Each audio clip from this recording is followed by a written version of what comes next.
Now we shall learn epistemology. हालांकि epistemology की चर्चा हम लोगों ने नॉलेज और डिसिप्लिन के समझने के क्रम में कई बार की है और अभी भी बताया कि epistemology का मतलब ही है नॉलेज, उसके की कंसेप्ट जो है सो नॉलेज। लेकिन इसको भी हम लोग विस्तार से समझेंगे क्योंकि ये एक बहुत इम्पोर्टेंट एलिमेंट है, फिलॉसफी से संबंधित है और रिसर्च पैराडाइम का इम्पोर्टेंट एलिमेंट है। So epistemology is derived from Greek word episteme. episteme ये है, एल मत पढ़ लीजिएगा, थोड़ा हमने तेजी में लिख दिया।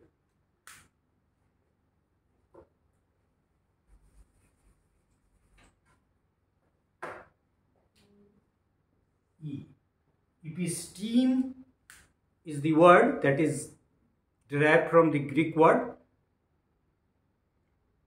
Episteme is a Greek word from which the epistemology is been derived, meaning knowledge, and logos meaning account। मतलब दो वर्ड्स की यहाँ भी बात कर रहा है कि एक epistemology में दो वर्ड है, एक episteme है और दूसरा logos है।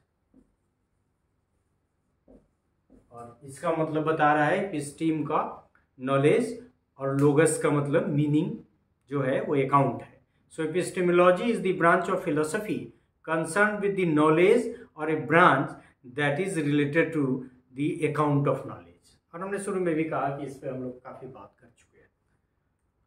एपिस्टेमोलॉजिस्ट जो नॉलेज के फील्ड में काम करते हैं, मतलब कैसे नॉलेज क्लासिफाई होगा, कैसे नॉलेज किसी पार्ट में जाएगा। So epistemologist study the nature, origin and a scope of knowledge, epistemic justification. देखिएगा उसमें बहुत सारा जो नॉलेज का क्लासिफिकेशन है, उन नॉलेज की क्लासिफिकेशन में इसका रोल आता है। और जो डिसिप्लिन का कंसेप्ट आपका इमर्ज किया है उसमें भी ये नॉलेज का और अल्टीमेटली एपिस्टेमोलॉजिस्ट का रोल है कि ये साइंस का नॉलेज, फिर सोशल साइंस का। और अभी हमने कहा कि कैसे फिलॉसफी शुरू का में कम सब्जेक्ट था और हाल के दिनों में हमने अपने lecture as I can recall 50 साल की जो स्टडी है वो इतनी ज़्यादा है नॉलेज के फील्ड में कि बहुत सारा एपिस्टेमोलॉजिकल एस्पेक्ट उसमें ऐड हुआ है। So epistemologist study the nature, origin and scope of knowledge, epistemic justification, the rationality of belief and various related issues. Epistemology is the theory of knowledge specially with regard to its methods, validity and scope. मतलब ये हम कह सकते हैं कि epistemology एक theory of knowledge है जो मुख्य रूप से मेथड से संबंधित, वैलिडिटी से संबंधित और इसके स्कोप से संबंधित है, and the distinction between justified belief and opinion. और वहाँ आप देखेंगे कि बहुत तरह के नॉलेज के टाइप में भी एक शब्द सब आया है, जस्टिफाइड बिलीफ, ओपिनियन वगैरह वगैरह। So epistemology refers to the branch of philosophy that studies the nature of knowledge and the process by which knowledge is acquired and validated। ये आप याद रखें कि नॉलेज का ब्रांच फिलॉसफी ऑफ नॉलेज है जो अध्ययन करता है कि नॉलेज का, ज्ञान का कि प्रकृति कैसी है, ज्ञान का नेचर कैसा है और उसको कैसे ऑब्टेन किया गया, किस प्रोसेस को फॉलो करते हुए। जो साइंस का अपना प्रोसेस है, नॉलेज जनरेशन का, सोशल साइंस का अपना प्रोसेस है, एंड एक्वायर्ड एंड वैलिडेटेड, कैसे वैलिडेट हुआ।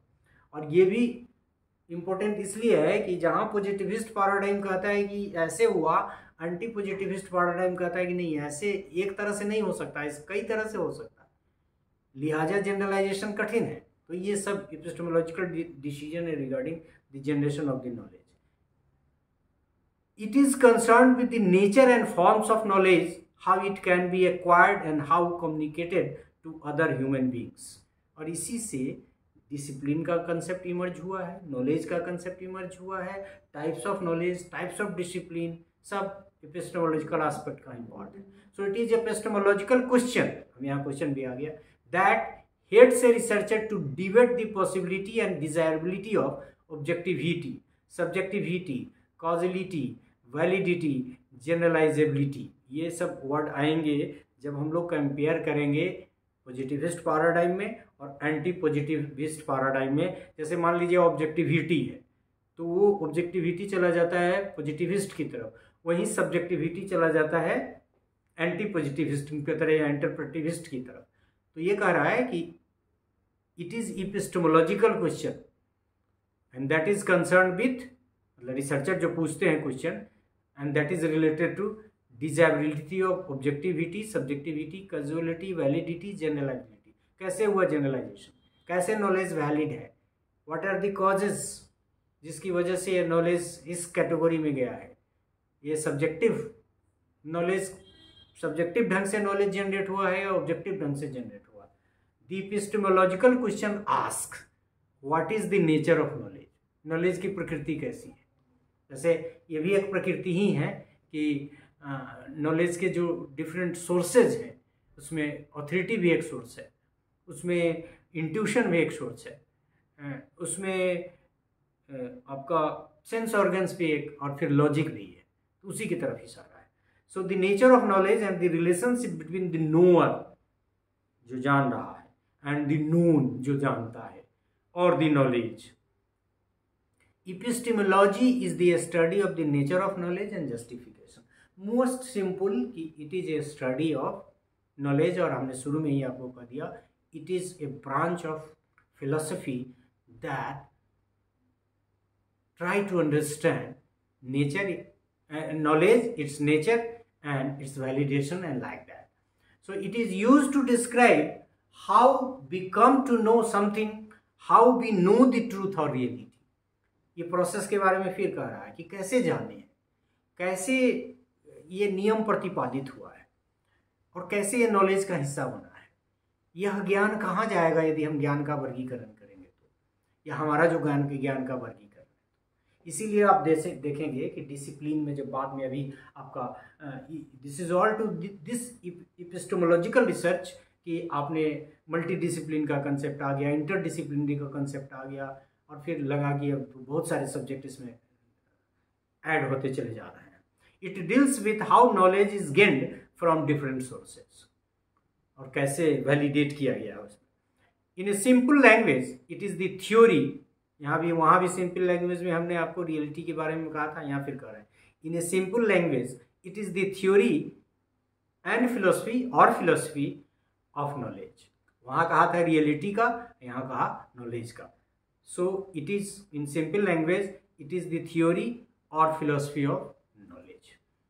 So in this part, we tried our best to understand the epistemology as an element of research paradigm, and इसका फिर epistemological की कहाँ से निकला है, उसका क्या मतलब है, और फिर लेकिन की कंसेप्ट जो है epistemology में कि नॉलेज कैसे जनरेट होता है, कैसे वैलिडेट होता है, कैसे किस प्रोसेस से गुजर के आया है, इस सब की जो स्टडी करते हैं उसी को एपिस्टेमोलॉजी का ब्रांच एपिस्टेमोलॉजी कहते हैं। ये नॉलेज से संबंधित है।